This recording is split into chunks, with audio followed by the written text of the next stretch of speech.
OCD is pretty fucking tricky, apparently. Yeah, a lot of the times it revolves around a harmless pattern we gotta repeat throughout the day. Just a daily nuisance that one must learn to integrate into a schedule. It can't possibly have such a drastic effect on your lifestyle, right? It's just time consuming, if anything. So, why am I here then? Every time I ask the nurses or the doctors for some sort of explanation, they just force a pill in my mouth. I spend most of my day trapped in a restraining jacket in a dingy room, counting the minutes in complete silence. I'm sure I'm as sane as any of them, but they insist that I require mental treatment. Is all this really necessary just because I have a mild form of obsessive-compulsive disorder? A lot of people I know suffer from OCD, and I don't see them being labeled as mad. How did they even find out? It's not like my obsession is that noticeable or anything, and I haven't really told a lot of people about it.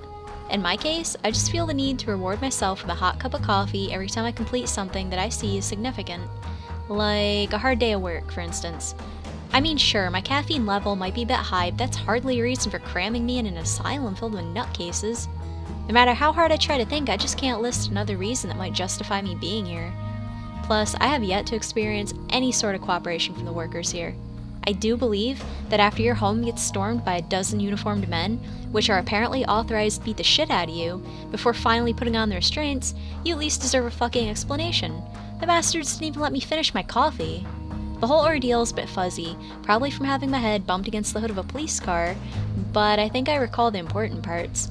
Perhaps you can enlighten me on what in the actual hell I did wrong. I believe it was around 6 or 7 p.m., but I could be wrong. I just got home from work, I hung my coat in the usual place, and I stumbled into the kitchen. I had to fill in for a colleague that day, so I've been doing double the work. Unfortunately, there's still mangled bodies lying on the floor from yesterday that needed sawing up.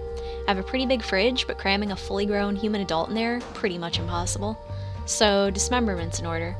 My daughter and son were already prepared and stuffed in the fridge, but I didn't have the time to take care of my wife and her lover's corpse.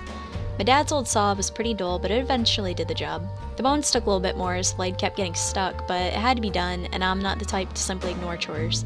Once I was finished, I stuffed the remains in the fridge next to my children's, mopped up the blood, and of course, plugged in the coffee machine.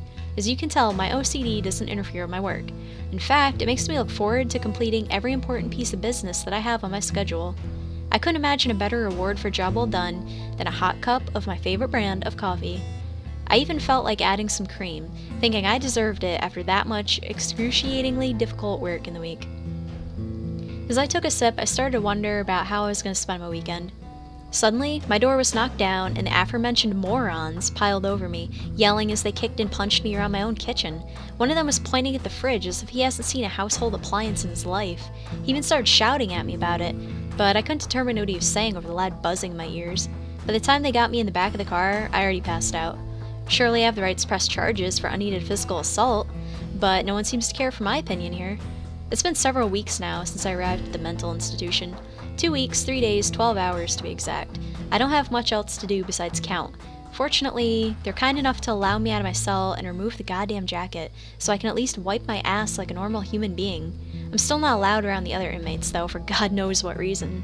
My therapist gave me this audio log and told me to record my thoughts, and seeing as I don't have anyone else to talk to, I might as well. At least she's alright, and appears as if she wants to help me. Regardless, I want nothing more than to just leave this place. I keep telling them that it's just a habit, that it doesn't affect me or the people around me in any negative way.